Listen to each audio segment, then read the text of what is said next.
What is up, everybody? Welcome to the Logic Bomb Podcast, episode 49. We got a guest for you. 3 episodes in a row, I think, that we have a guest. Let's get it. We got Gregor with us. He's a repeat guest. He's been here before. Y'all seem to really enjoy that episode. It's always fun to sit down with Gregor. He's one of my favorite personalities within the Rainbow Six Siege scene.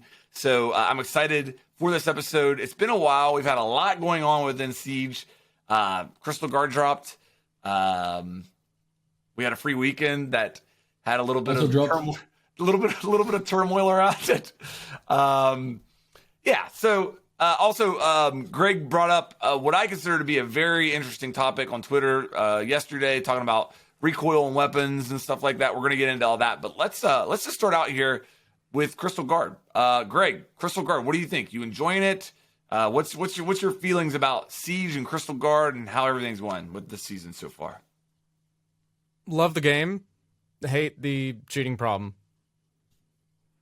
That's pretty much it. I mean, Osa is a great operator. I love her design.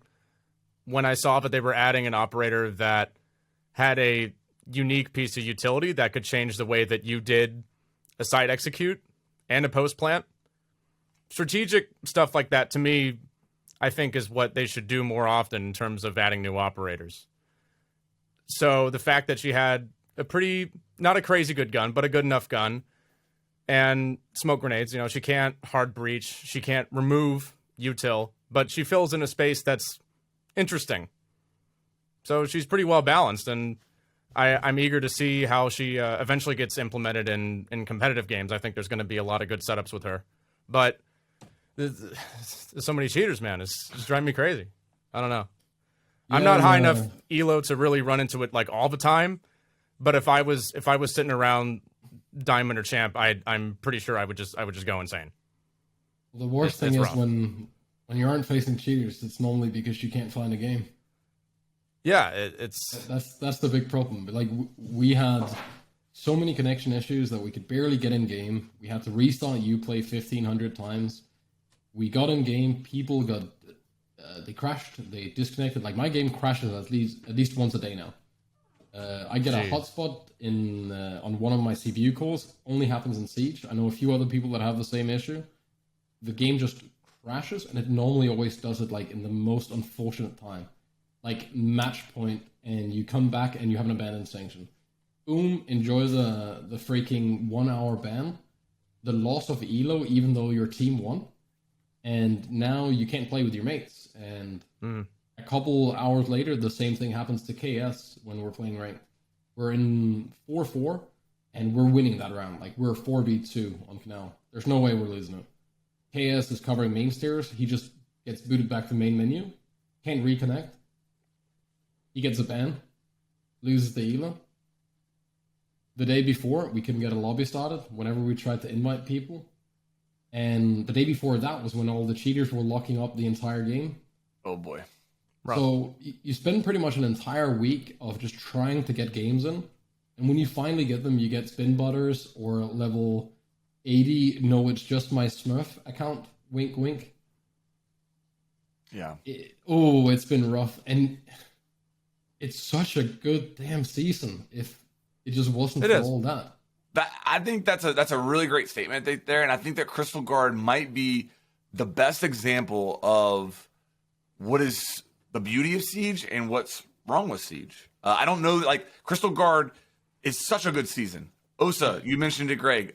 Amazing operator. Very well designed. Brings a new element to the game. Super fun.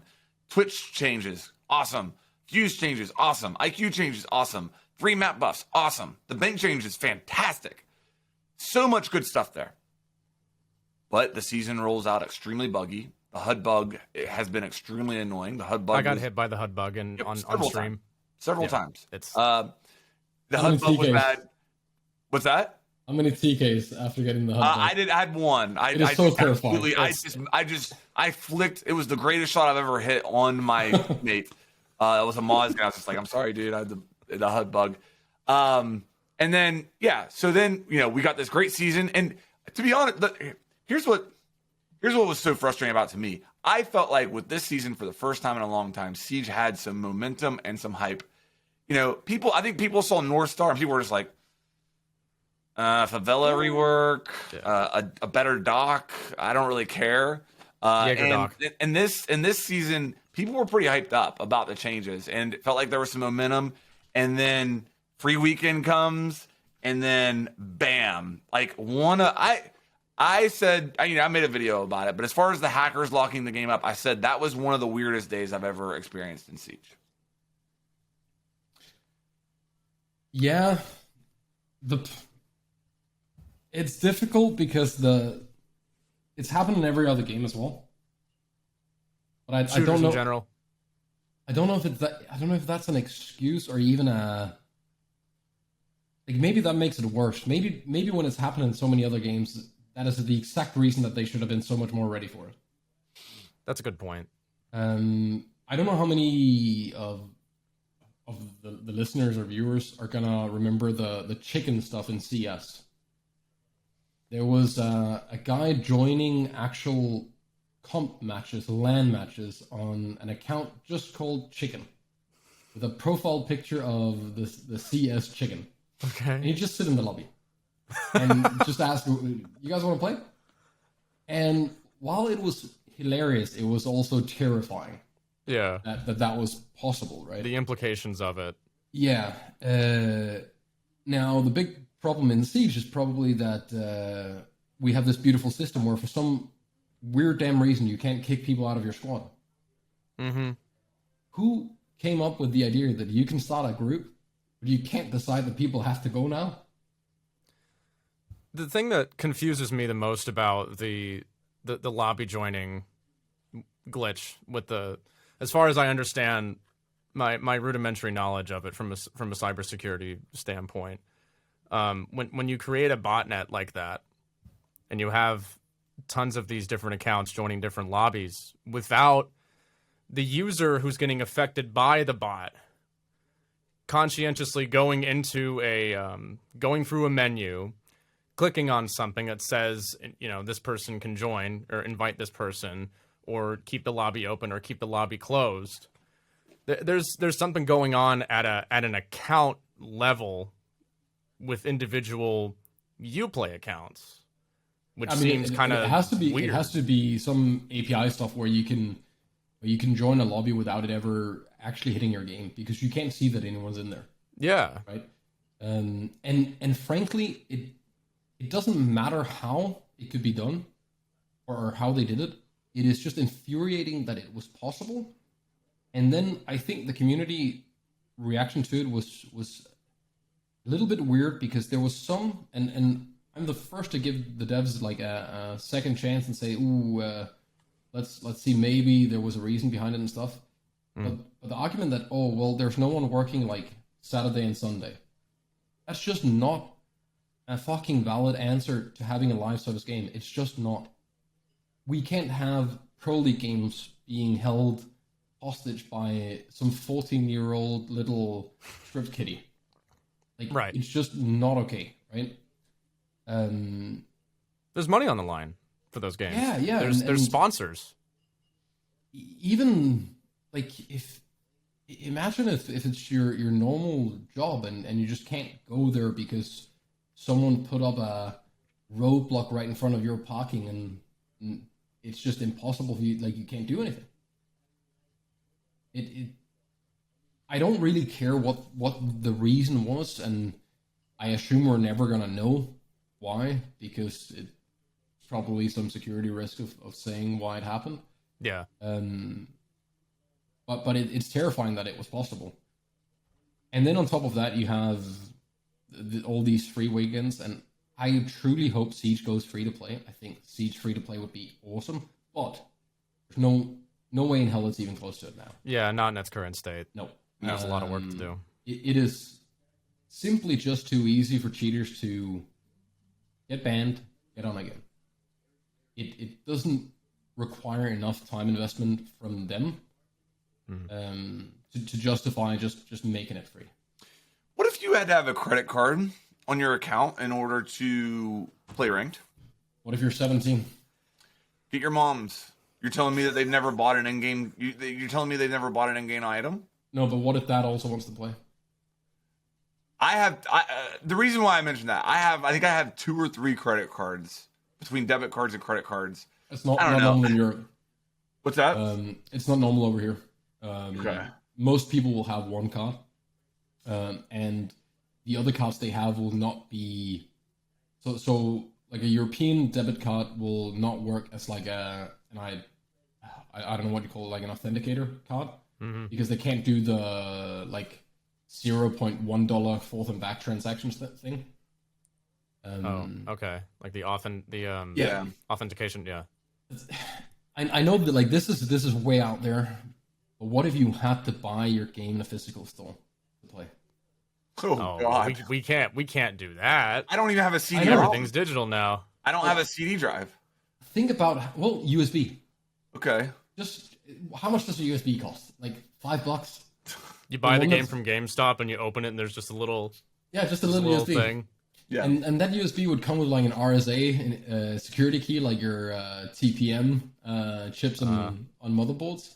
And once you plug that in, it'll get a key for your hardware, and it could be, let's say, it will work in 5 PCs, and that's it. And then that's your account. And now, boom.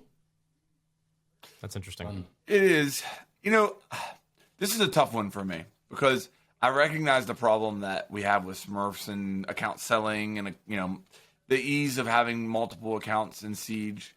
But I think one of the things holding Siege back right now from going to the next level of popularity is I think that Siege is probably the least accessible shooter on the market, right? Like, you think about Call of Duty. Okay, well, let's start with Valorant. Valorant is free to play. Now, granted, Valorant isn't cross-play. It's only on PC for right now. But in order to play Valorant, what do you need? You need to own a PC, and then you can download it for free and you can play it. You go to Call of Duty. You have to pay for Call of Duty. Call of Duty is not a free game, but it is the #1 selling game every year, and it has full crossplay, and it has a battle royale, which encompasses brings in a huge swath of players with that. You look at Siege. Siege isn't free, first of all. So even if it's only $5, which it is right now, I think that's still a barrier to entry. Siege doesn't have any type of new player learning tutorial system whatsoever. Okay, I don't consider new player playlist to be any type of onboarding system. There's no type of onboarding system there. Now there's no crossplay. So if I want to play Siege with my buddy, we both have to own the game. We both have to be on the same platform. If we want to play ranked, we have to be within now 1,000 MMR of each other. Like you look at all these roadblocks that get in the way of a group of friends playing Siege together compared to a group of friends playing Fortnite, playing Apex Legends, playing Call of Duty, Valorant. And you look at Siege, and it's very easy to look at it and say there is no chance that Siege ever reaches those level of popularity again because there's just the accessibility is not there. I think you have an automatic block in the fact that Siege is just more complex as well. For sure. Yep. I think that beats all of the other ones because $5 doesn't matter. If the game was free, people would spend $5 on skins anyway. Well, okay, let's go back. The price of the $5, I don't believe that has an impact, right? Here's where I think that does have an impact is what you were saying before. Like whenever I mentioned the credit card, in order to play Valorant, all I have to do is own a computer. In order to play Siege, I have to own a computer, and if I'm 12 years old, I have to have my dad or mom give me their credit card information and allow me to purchase this game. That's a big deal. Now, granted, I know the game is supposed to be 17 and over anyway, right? But let's be real here. That's a big deal. That's a roadblock getting in the way of people. Yeah. Well, I think Something to Valorant wish also for Christmas and Sure. I think Valorant's also got Vanguard. That's a pretty big roadblock to whatever kinds of cheats that are available on the market right now. I know that a lot of people see it as a controversial topic because it runs at the kernel level. Yeah, but that's bullshit because so does BattleEye. Yeah, and there's tons of programs that run at the kernel level that you have on your PC anyway that aren't anti-cheat programs. I think it's unfortunately the direction and the question that people are going to have to ask themselves moving forward if you want to prevent this kind of cheating, because what happens is cheaters get deeper and deeper into the code because the games get more and more complex, and then they have more material to work with. The more material they have to work with, the more precautions you have to take with your own machine. And it's kind of like having a lighter in your kitchen, right? Yeah, it's not dangerous on its own. If somebody breaks into your house and then spills gasoline all over the place and then uses it, then I guess you can make the argument that, oh, the lighters are dangerous. That's kind of my personal take on the Vanguard thing. I know that's not really popular because people are very skeptical of it. But all I know off of my own personal experience is I boot up Siege. I might boot up Warzone or Apex, and I'll run into cheaters every once in a while. I've yet to run into a cheater in Val. Once. You think it would change if you had kill cams? Because I don't believe that like, Vanguard is the best anti-cheat out there. We can all agree on that. But I don't believe when people say they don't play against cheaters in it. Because people get banned regularly there. They had to go in and manually ban people. And on Windows 11, they are forcing both Secure Boot and TPM 2.0. Both of those two are pretty big roadblocks for cheating. But they're not forced in Windows 10 or Windows 7. And Valorant still runs perfectly fine on that. A lot of the cheats don't need, like, a lot of malware doesn't need kernel level anything. Right. So it's a benefit that you're guaranteed that when your system launches, the anti-cheat can trust the integrity of your system, and it should be able to do that. I think both Easy Anti-Cheat, Battleline, both have things that launch with kernel. The only difference is that the actual anti-cheat only loads up when the game does. It does do an integrity check to see if things have changed, right? Right. You'll still go for the bypass. And Vanguard runs with the OS boot. Yeah. Can I just like I do not want to sound like a complete Debbie Downer, but I think if I'm being real here, we have to be honest and say that there's zero chance that Ubisoft is ever going to make a proprietary anti-cheat for their games. Like, I think you are extremely wrong there because they bought the company that owns Fairfight. Okay, and what have they done with it? Well, do you think stuff like that algorithming and AI and deep learning is done in months? Okay, all right. Do you think fair? So okay, all right. So I could be wrong when it comes to the AI aspect of anti-cheat, which is a completely different aspect. You know, AI, the way I understand, correct me if I'm wrong here, fair fight, stuff like that. They look at trends, histories with players, behaviors, and they use AI to detect what a cheater looks like versus what a normal player looks like, and then, you know, makes puts bans on top of it. Okay. And keep in mind, we have had a lot of false positives. Well, we had several false positives from that. We have to be very careful with saying a lot. Because it's probably been, you know... Proportionally, it's probably not a lot. But we have had noticeable false positives from that. What I'm saying is the odds of Ubisoft making a proprietary anti-cheat for their multiplayer games that resembles Vanguard, like a boot up... I look at Ubisoft Connect and I say, I'm not sure that I want them to make that. That's honestly where that's where my head goes. Well, there's no way that the people that are making Ubisoft Connect are going to be allowed to do that. But I think it comes more from through the same decision making. Somebody at some point looked at Ubisoft Connect and said, "Let's make this idea. live." Yeah. My mic. Quality assurance. Yeah, it's you have to look at it as well from a corporate management standpoint, and if there are situations in which a product is allowed to come out the way that it does, there's no evidence to indicate that future products won't turn out the same way. That's kind of I'm not a programmer, Sure, so but I don't know what's involved in making an anti-cheat, even like a little bit. But what makes us even remotely believe that it isn't completely separate groups where at the end of the day there's just one guy who has to say yes or no to things? Of course. He doesn't get to have his input on how it should be done. He just gets to say yes or no to if it's a good idea. So if you do have people that are working on making an anti-cheat or another product or whatever it might be, I'm hopeful that the guy who has to say yes or no to it doesn't have the power to go in and say, no, you have to do this and this and this. Mm-hmm. Because if he does, then everything's going to be horrible, and that's not ideal. But on the other hand, having a proprietary anti-cheat is probably not necessarily a good thing. Vanguard is not going to keep being proprietary. They're going to share that at some point. And people that work on anti-cheaters... You mean like sell it? Yeah, they're 100% going to let other game companies use that. 100%. Would that be a bad thing for the industry, though? No, not at all. But I mean... I think people believe that like anti-cheat companies like fighting each other. They're not. They're sharing as much as they possibly can to help each other, right?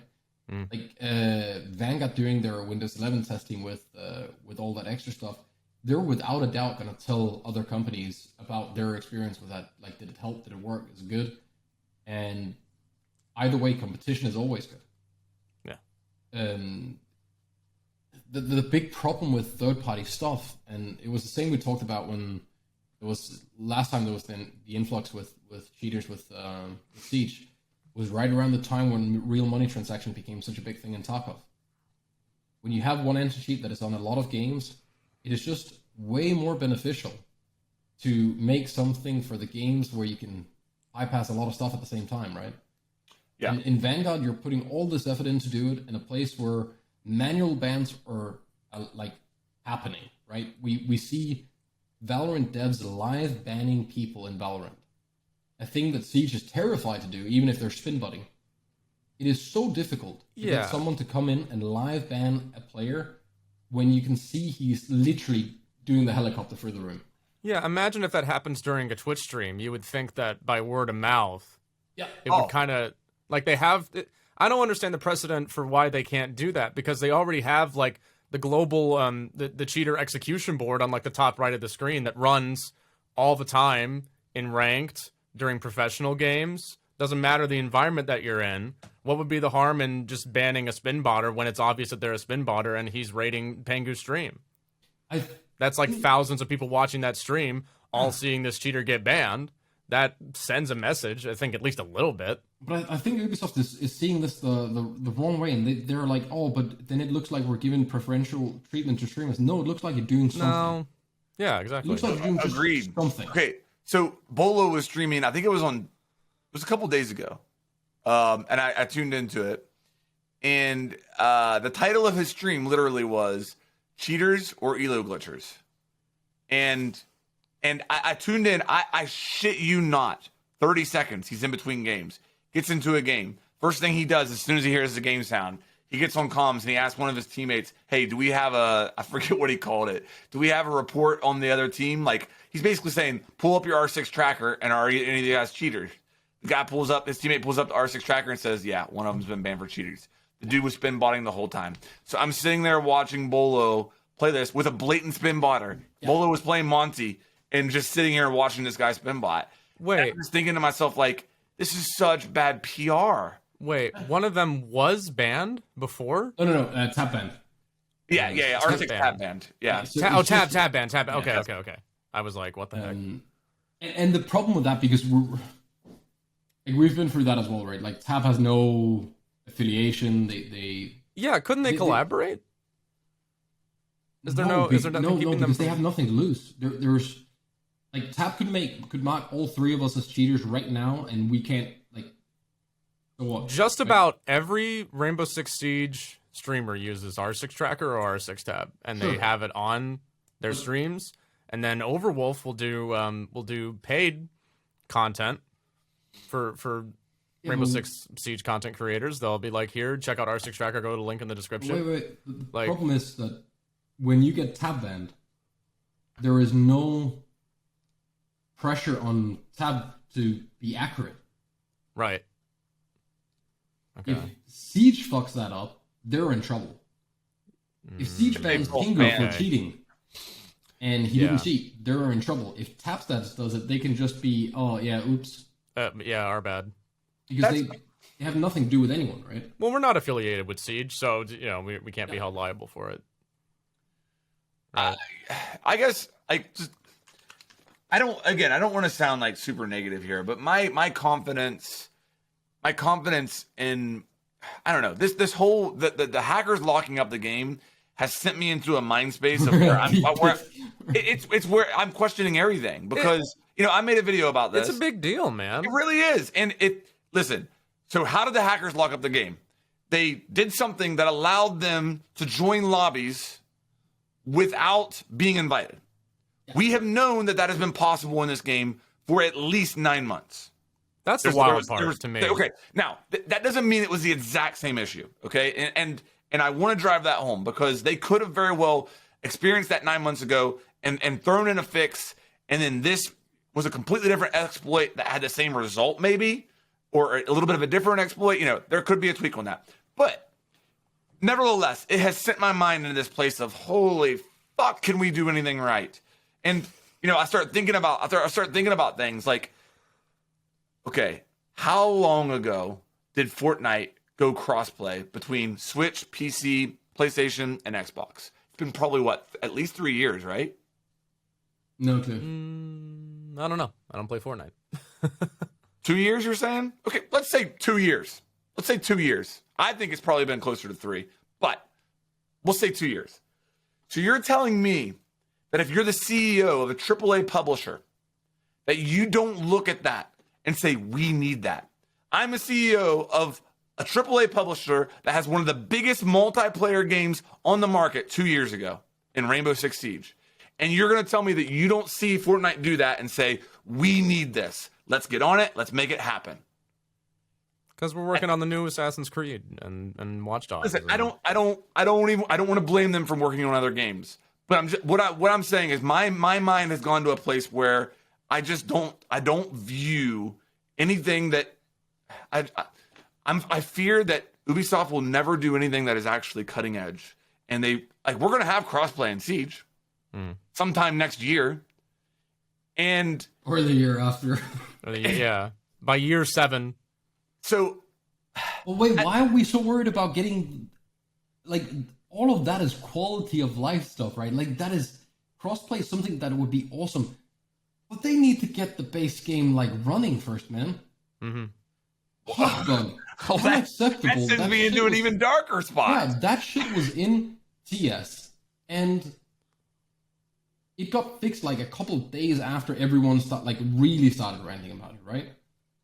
I don't know how long it takes to fix, but it probably takes a solid amount of man hours, because you have to go through the whole process. Someone has to find it, someone has to fix it, blah, blah, blah. Oza.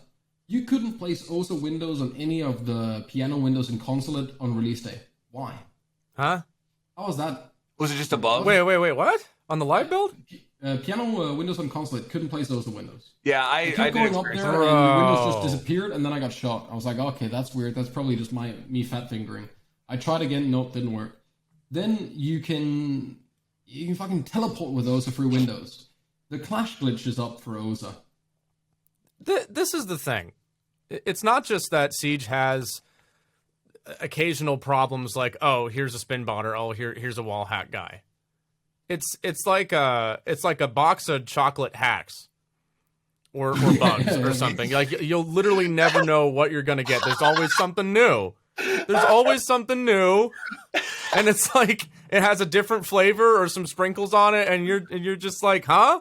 How is this even possible? It's just horrifying that right now, when you get into rank, it's like when you get to 3-0, the only thing you're waiting on is for someone on the other team to start tuggling. We have a living meme going right now that every time we go to 3-0, it's like, okay, now the game starts. Yeah, at the defense swap. Yeah. The second we get on the swap, it just naturally becomes so much more difficult. The guy who had no kills through the entire game gets 4 wall bangs in the next round, right? Yeah, impressive. And then you check their tab or tracker or whatever, and you see they're queued with this as it looks like a black and red checkers vote of just legit players and people that have been banned for cheating. They already have a racist ban or a toxic ban or something, right? Yeah. In their little profile, it says go for winner 16 times, champ player 200, blah blah, and you're just wondering like why? Why is everything we face never someone's main account? Yeah. Right. It's And always the thing, level 80. yeah. And the thing I was getting at with the box of chocolates comparison is talking about it from an engineering perspective. Is that you have, it seems like the people coming up with these weird ways to screw up the game, it's like they have access to the whole code. It's just, it's really bizarre, like seeing the specifics of what happens. Because usually what happens is, huh? Yeah, the full auto Twitch drone. Yeah, like that. man. Like, how do you even get in there and then like mess around with it to even get to that point? Usually, whenever Why isn't they there a add a fire rate cap? mechanic, sorry, Why isn't there a fire rate cap, right? exactly. Why have we seen people shoot Ella shotguns? Or I saw a guy full ordering a Bus G. Yeah, Why isn't your AI proprietary anti-cheat recognizing this dude just got 3 kills Probably with because it in this doesn't- round? Probably because it doesn't run on Siege. I mean, you think it doesn't run during like the game No, match itself? I don't think there's anything running yet. I think that takes years of actual, learning before it can do anything. Well, they're doing Because some if- type of AI bans right now, though, right? There's a big difference between deep learning AI stuff and just an algorithmic thing saying, okay, this thing is Like looking at stats based versus looking at player movement and behavior. Yeah. Okay, I gotcha. big difference between statistic and deep learning. Gotcha. Okay. With all this said, let me throw this out here. I've been solo queuing in gold. I haven't ran into one single blatant cheater this season. Couple suspected, maybe. We'll see. We'll see if the elo comes back. None has so far. But I've probably played somewhere around 40, 50 matches in gold, low plat elo this season, and I haven't encountered a single cheater yet. I envy you. I think there is a certain degree of players that are having a rough time that want to blame certain things that don't have to do with their performance. Cough, cough. Myself sometimes probably, and a couple of seasons ago it was hit reg, right? Everybody was always just like, oh, there goes my headshot. Where's the headshot? And then you hit a shoulder. Like there's are a couple of instances where the hit reg is weird, or that guy is sus and walling, and you figured that out when you get the elo rollback. But sometimes it, you just got slammed, man.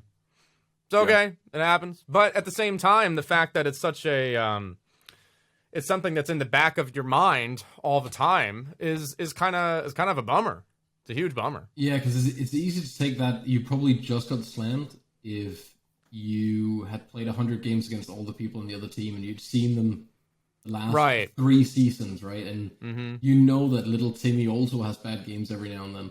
Yeah. But now you see this guy once ever in your entire life and he drops 15 frags and 5 of them are headshot wall bangs and the other 5 are like mid-air jump shots, right? Yeah, for sure. You're like, And you play the Then you game never see him enough. again.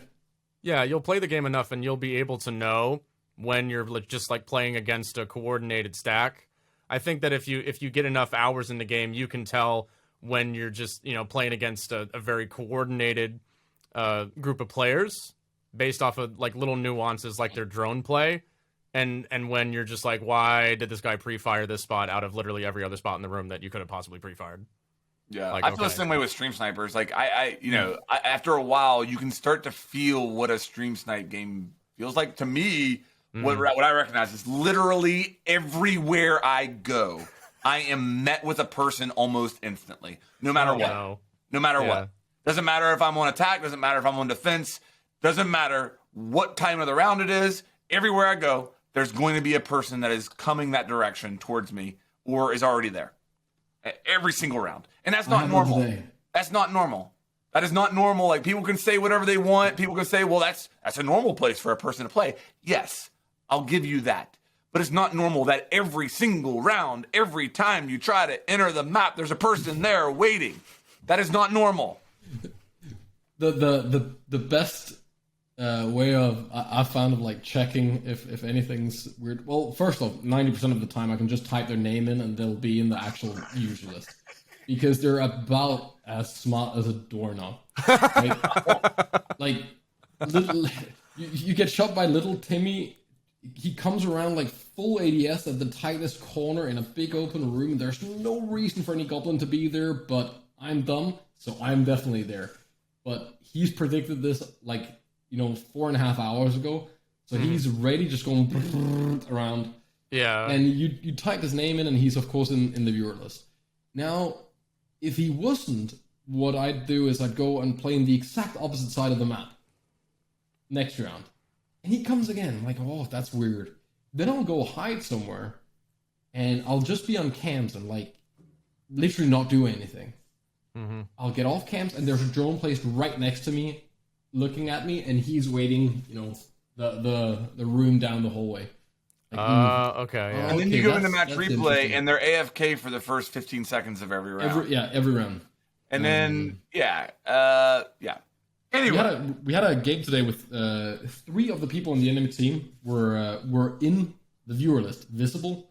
The 4th guy was cheating. I went through the match replay, full on wall hacking. He was not queued with the other 3. We had 3 friends who I believe were legit, but stream sniping. Yeah. A 4th guy that was cheating, and then a 5th guy who he didn't really play. He didn't get any frags. He was just walking around during. That's because he didn't have any info. Like, he's playing blind here. Everybody else has the play. The only one doing it. He's like, wow, these guys are so good. How do they know? Man, my team is goated. Solo queue is awesome. He's the guy on Reddit saying he always gets good teammates. He doesn't know what the fuck everyone else is about. Why is everybody so mad? Yeah.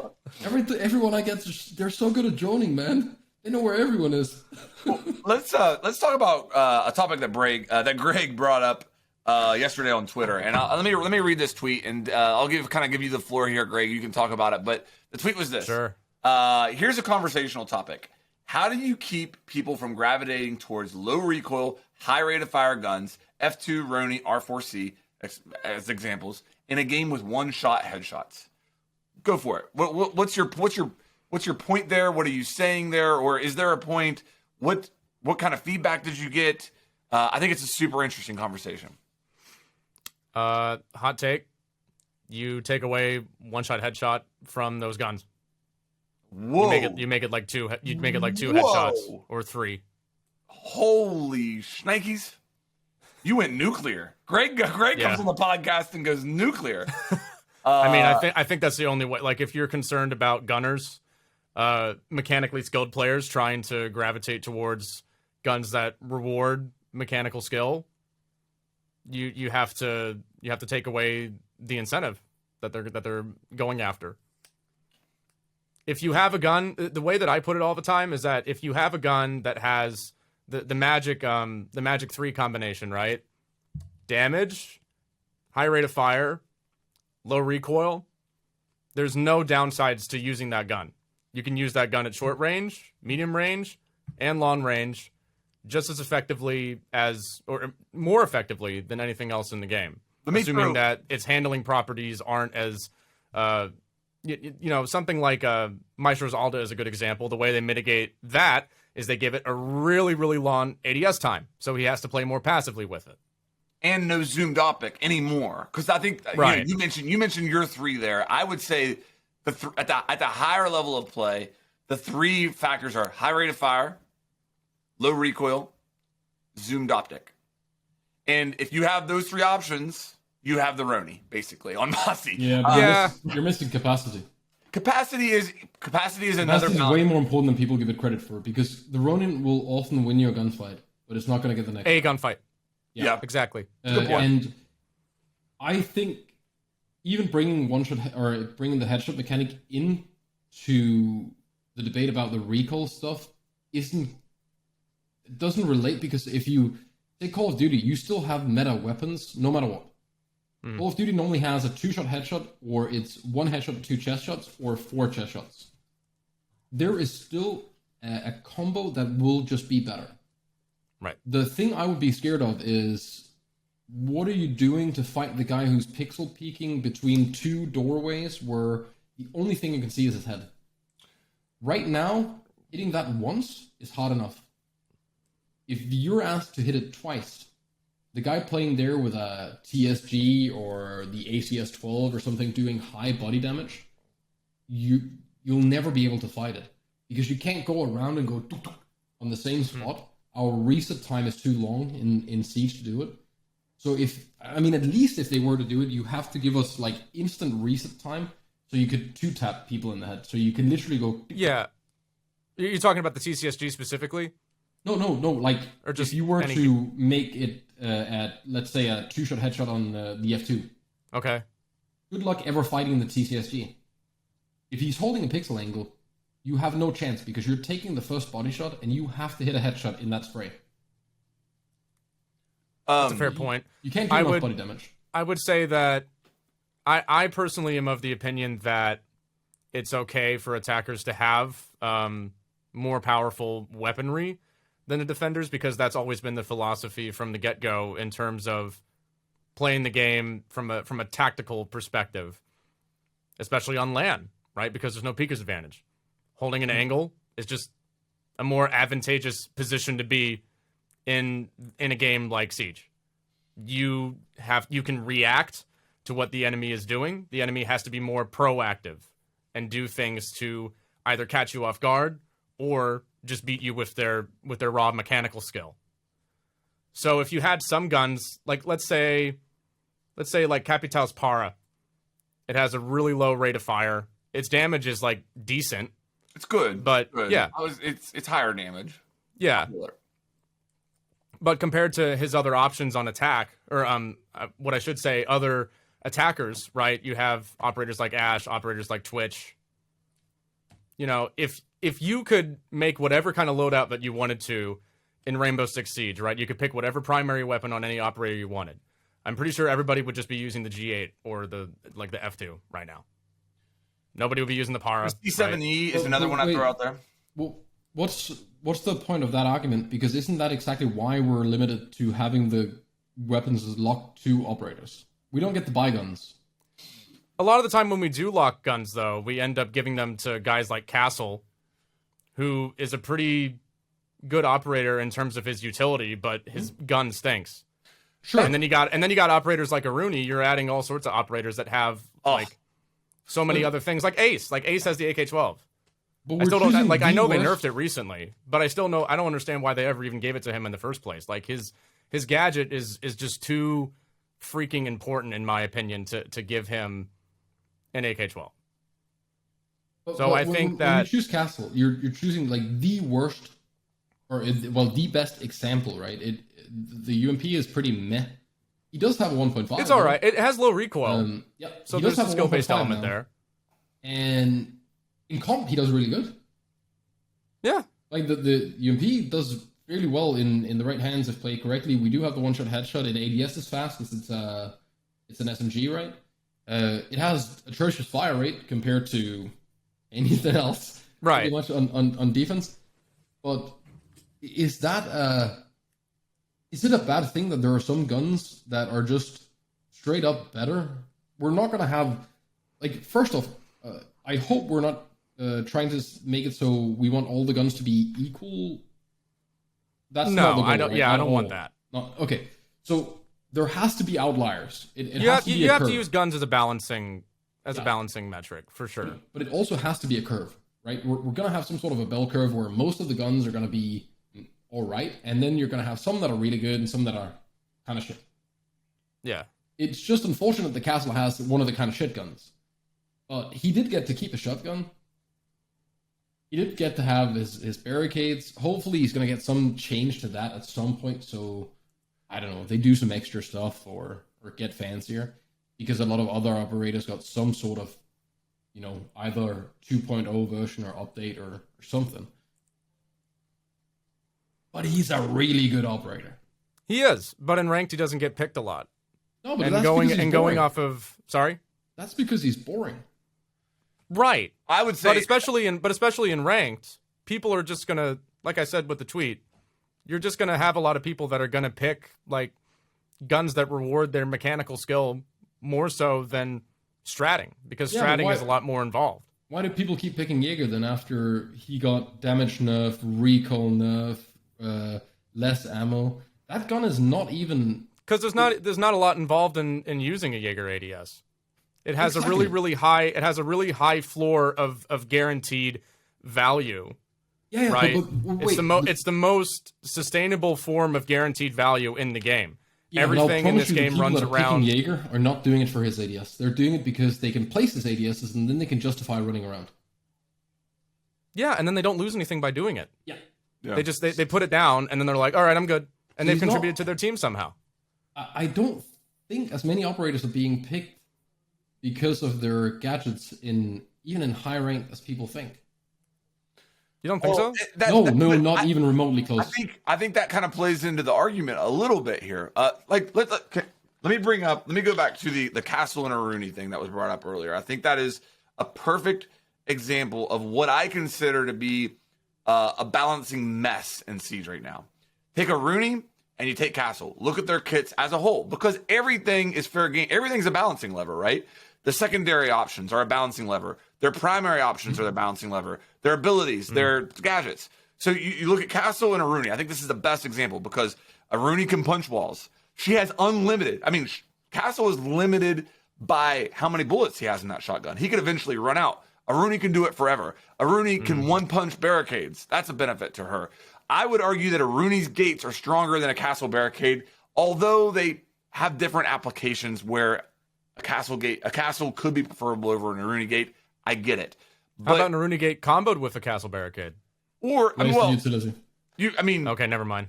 you look at a Castle gate. Like you look at a Castle gate, you can 11 hit a Castle gate, a Castle barrier. You can't do that. There's not really an option like that with an Aruni. Although Aruni, you can drive a drone through.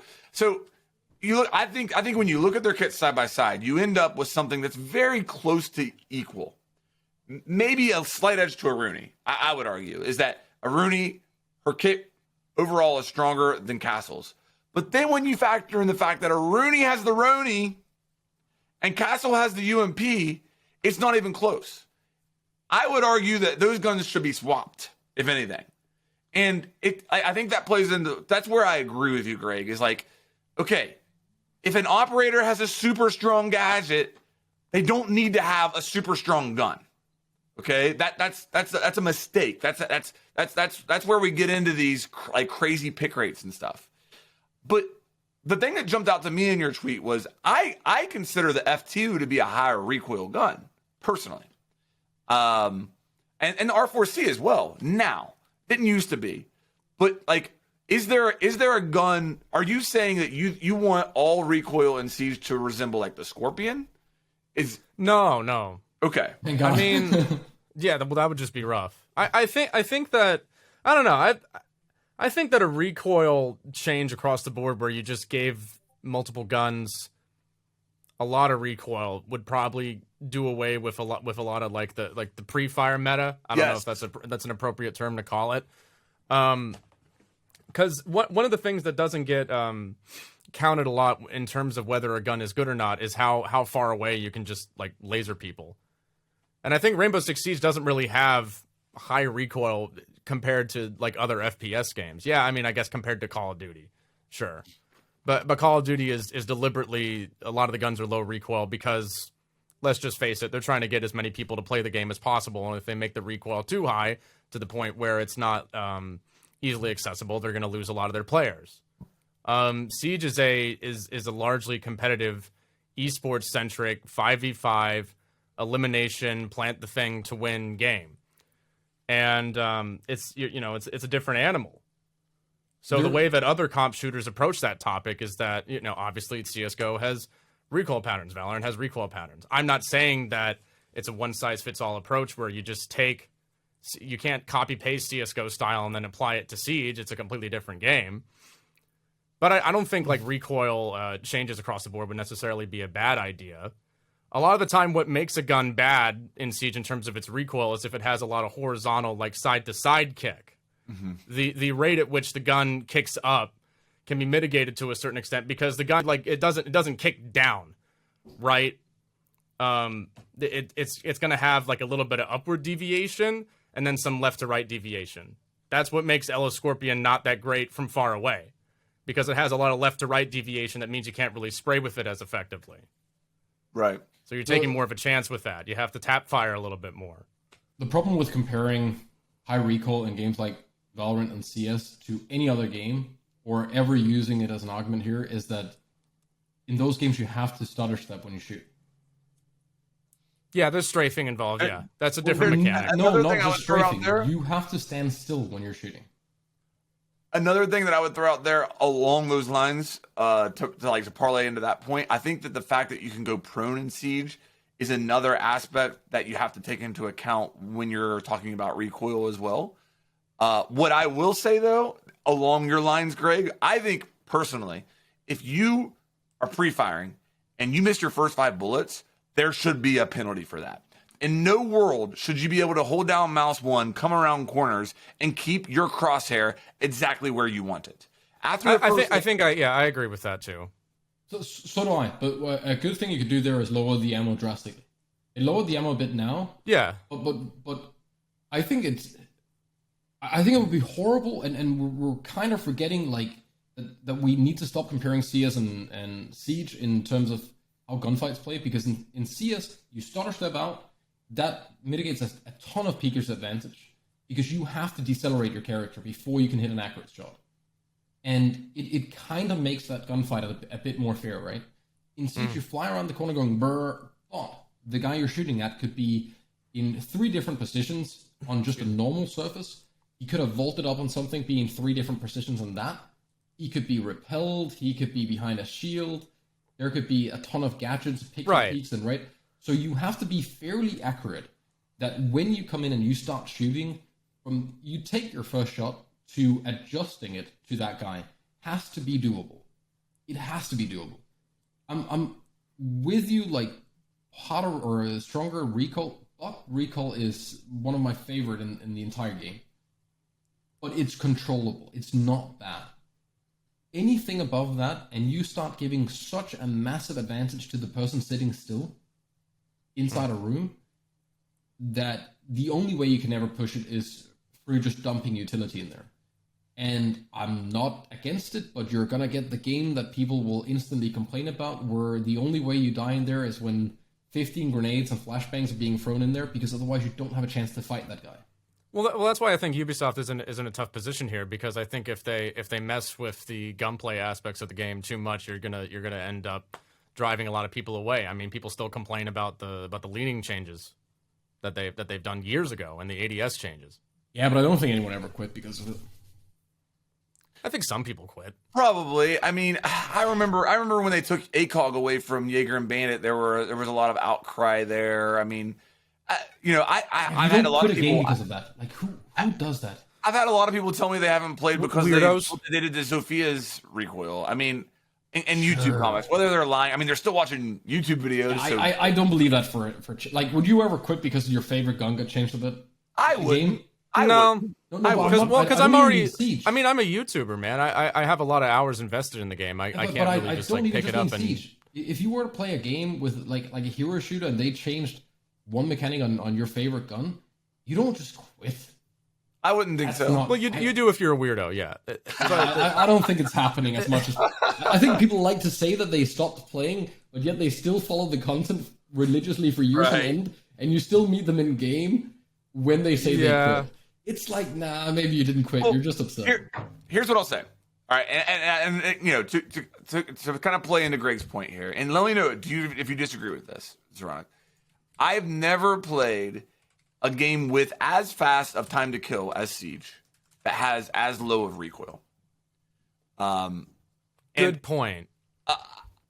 Insurgency Sandstorm comes to mind. Yeah, I was going to say Insurgency. Everything has massive recoil. It's got pretty good. Those guns have pretty significant recoil in that game. It feels like, from what I'm remembering. I haven't played it in. Yeah, you also one shot.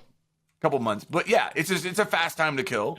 But I didn't take what Greg was saying as saying like Valorant CS does this and it works there, so why wouldn't it work in Siege? But I do think the way I took it was him saying the gunplay in Valorant and Siege rewards this skill because of how the recoil works in that game, and I would like to see that type of skill translate more in Siege as well. Whenever I play Valorant, I feel like it's all about crosshair placement, and you're rewarded for good crosshair placement because if you land that first bullet, it's a quick time to kill. But if you come around a corner, your crosshair's in the wrong spot, and you start shooting, you're gonna die. You know that their bullets slow you down, and all that stuff. Well, you need to see CS with no recoil. If you go and watch CS where you turn off momentum or the whole stutter step and you turn recoil off, you're just playing Quake. Mm-hmm. That's exactly what the game becomes. If you lower the recoil and allow you to shoot while moving, it just becomes Quake. Right.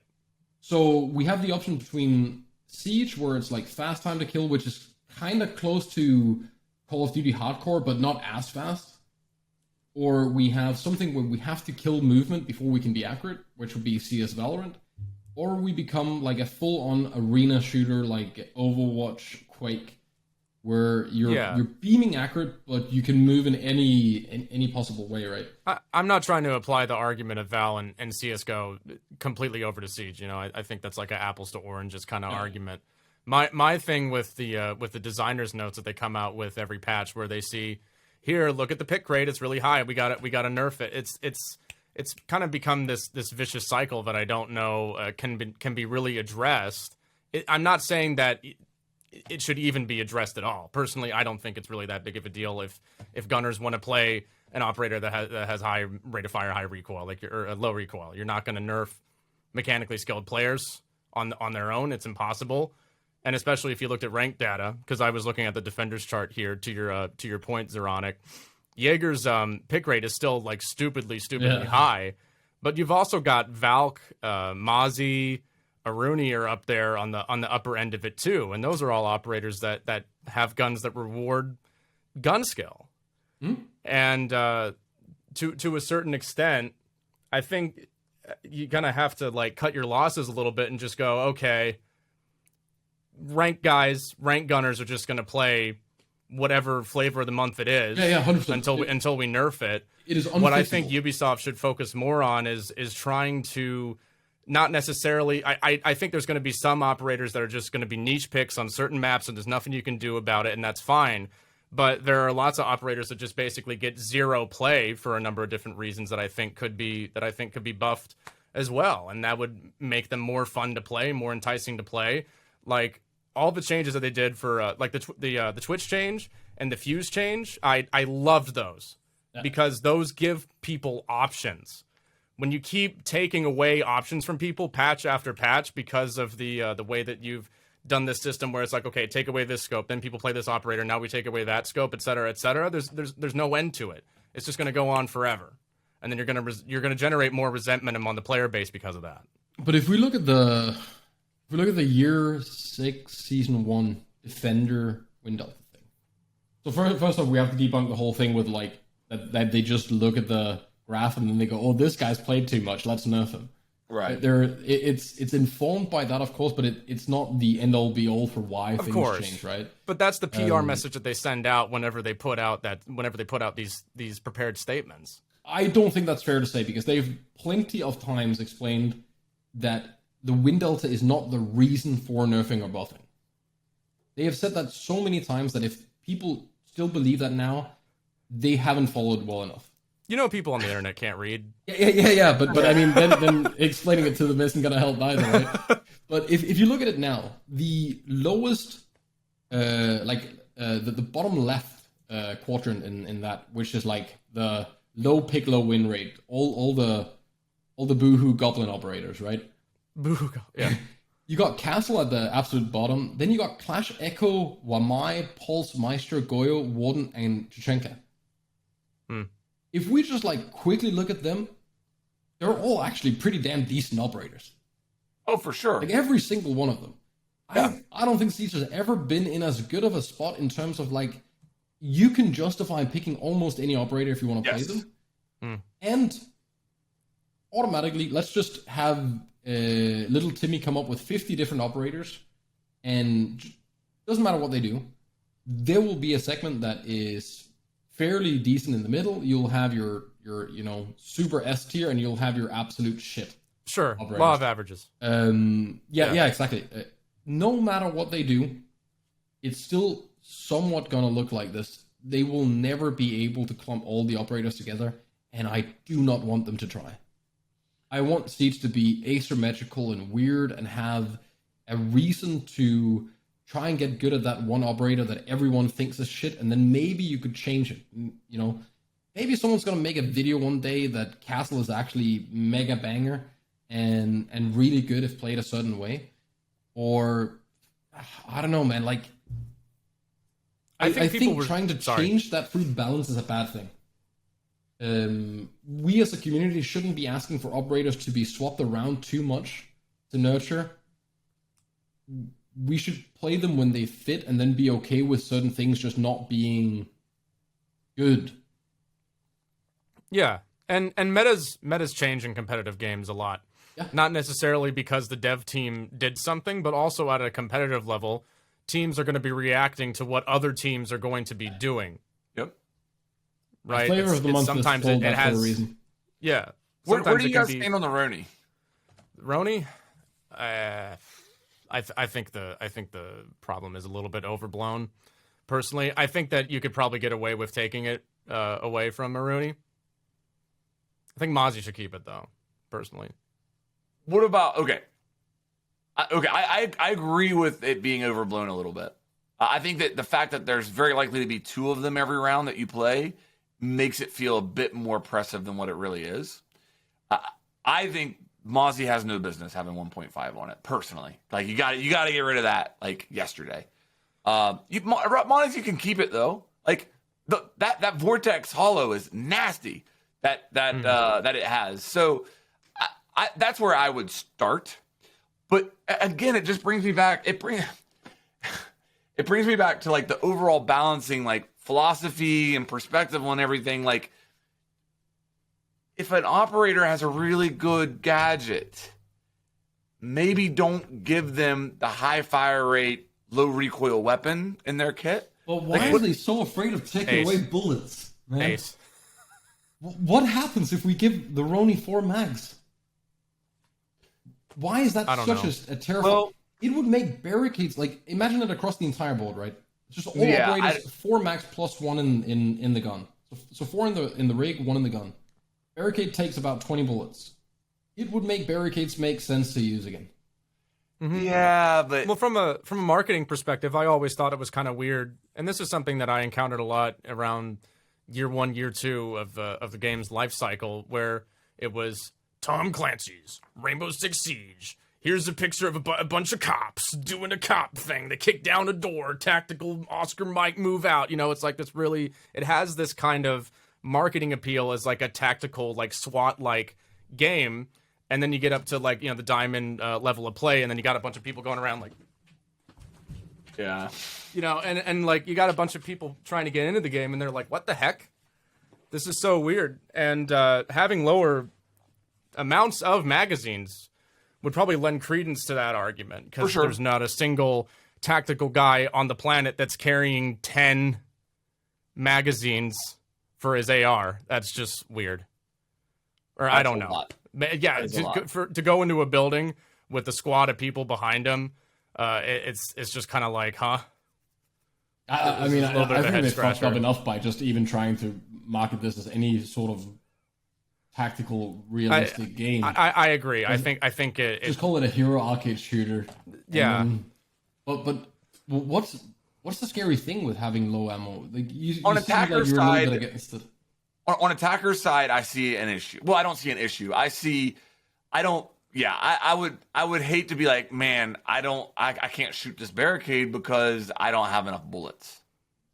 Bring a DMR. I don't feel like that is a good thing. Well, could you walk over there and punch it? And die to somebody who's behind it? Maybe. Or you could use a drone to see if anyone's behind it. What if You it's get- late round? Gives an incentive to use DMRs because DMRs have more destruction If it's physics. later on, maybe you should have True. moved earlier. I agree with what you're saying. What you're saying would help the problem, 100%. I just don't like hearing, like, through the entire fucking round in Siege, all I hear is... Yeah. Watch Pro League. Pro League's It's awful. so... It's Yeah. awful. It's Well, awful. there's a drone. You hear a little like Yeah. run away. and It's like, what, have you ever watched, like, a speedball or played paintball on, like, a speedball field? You have 4 people running down the field going... yeah. Yeah. That's Siege. You No know, full like auto in buildings. a freaking Kai just sitting up on the rafters in the clubhouse and 4 people come in from every side just holding mouse 1 Yeah. and reloading interchangeably so they can keep going. Brrr. Yeah, you fire more bullets than you hit in Siege. I feel Oh like, my god. especially Yeah. if you watch it at a competitive level, it's like, here's an example of good mechanics. Here's how to play the game at a competitive level. Watch what these guys are doing. It's always like, and it's like, what? It's either just a weird looking one-shot game. kill or it's a one mad kill. Yeah. There are those 2 options in Siege. Either you one tap or you empty. Mm-hmm. If you just close your eyes and listen to a round of Pro League, it's almost constant gunfire throughout the entire round. And that is insane. And not enjoyable to watch either, because you don't really feel like there's any gunfights. It's flashes, a couple pixels flash across the screen and they disintegrate.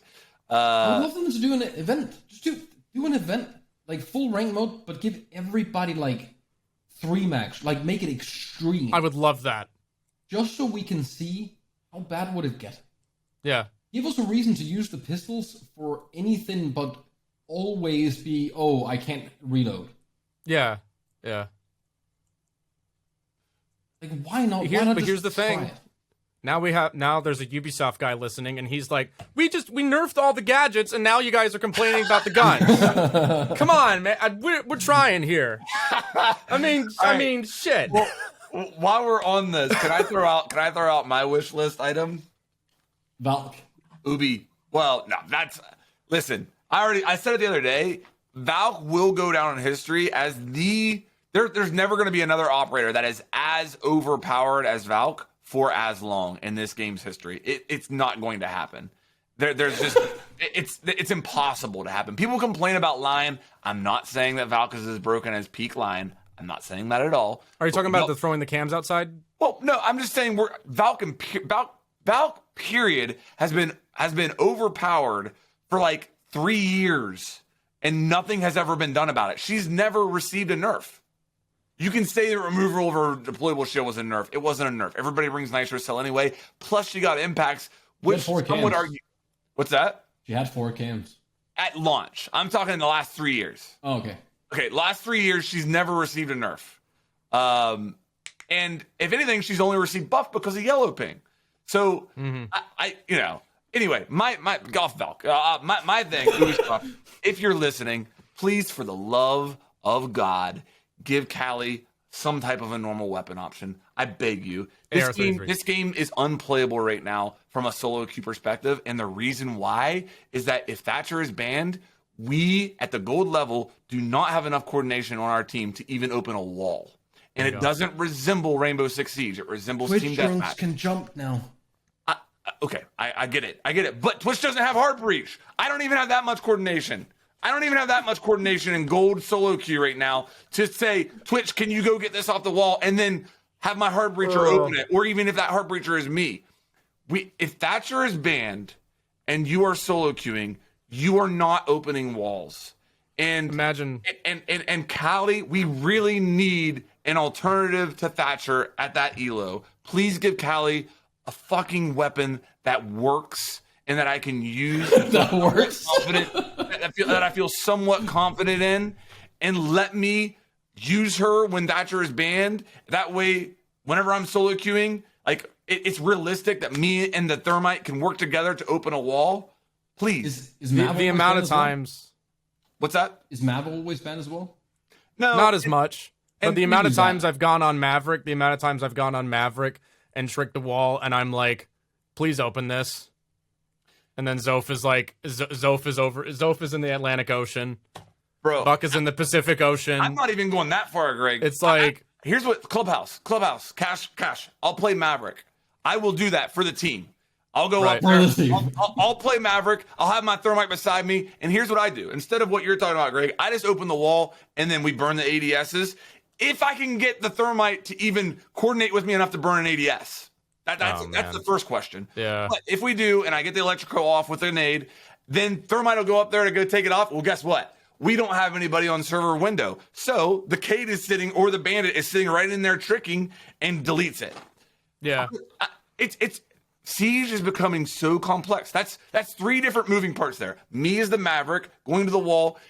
Thermite goes in, burns the ADS. I get rid of the electrical. Thermite opens the wall, and then we need one more person to be on server's window as a threat, so that they can't be in there bandit tricking or Cade tricking, whatever. They don't have full range of motion in servers, and I can't get that. And it's such a team-based game to Yes. the point that you're trying to get new players to come play it. You're trying to encourage people to get into it, and there's so many. My thing with Siege from a player onboarding perspective is that I feel like there's more, even with my own videos.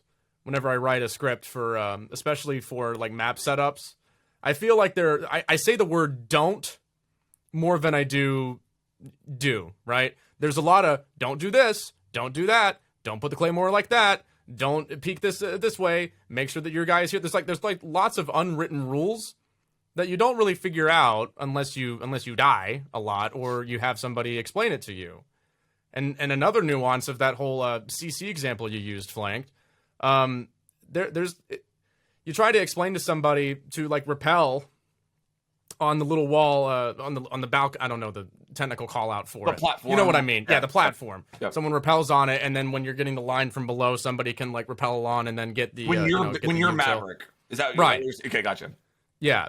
And those little levels of details are things that you experience when you have a stack that you've been playing with for a long time. But how do you get a stack together now? How do people get into the game and then feel confident enough to continue playing it to the point where they're even putting together a stack and doing those kinds of plays? Yeah, I'm not saying we need to dumb down the game. Like, I'm not saying because, I'm not saying we should lower the height of the basketball hoop because it gives people who are 7 foot an advantage over people who are 5'11", right? But there needs to be more resources, I think. I also think a problem is that, how do I say this without making too many people salty? I think silvers and golds and coppers need to stop trying to copy what's working at high rank. absolutely Right. Because holy Absolutely. smokes, do I see that too much.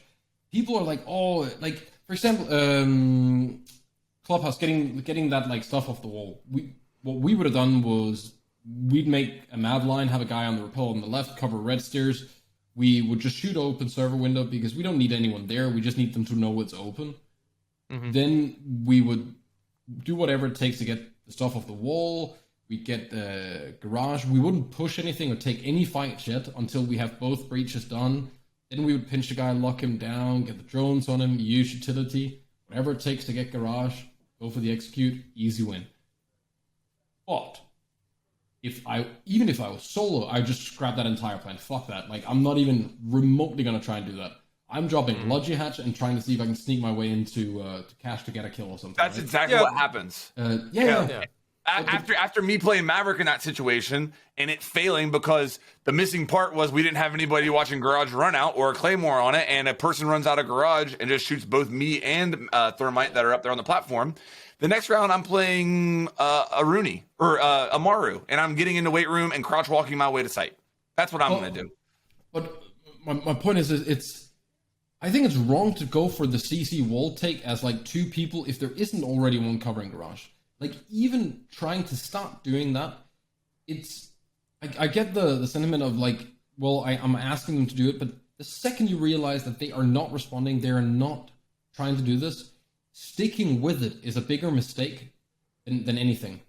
Like, You're right. Trying to commit to getting something done that requires 3 or 4 people as 2, is gonna fail.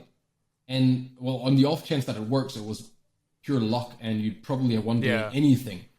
But Siege has this weird thing where there are definite things that are better to do at high elo that just work better. But I don't think it translates downwards at all. I don't think the operators that are and the the setups that work in comp, they barely work in ranked. Look at a Teller's defense. Look at like a Teller's defense on Consulate. Yeah, it's widely considered to be a pretty good site and competitive. But you try to do it with, even if you try to do it with your buddies a couple of times, it's just there's too many different moving parts. Yeah. Everything has to like work together like a clock.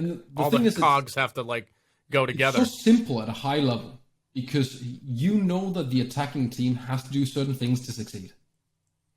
The problem is when you do this in ranked against, a 5-stack of friends just having fun, or maybe 5 randos that are just really good at clicking heads. They aren't thinking about, we have to do these 14 steps to be guaranteed to take the site fairly easy. They just think, I'm going to shoot this guy.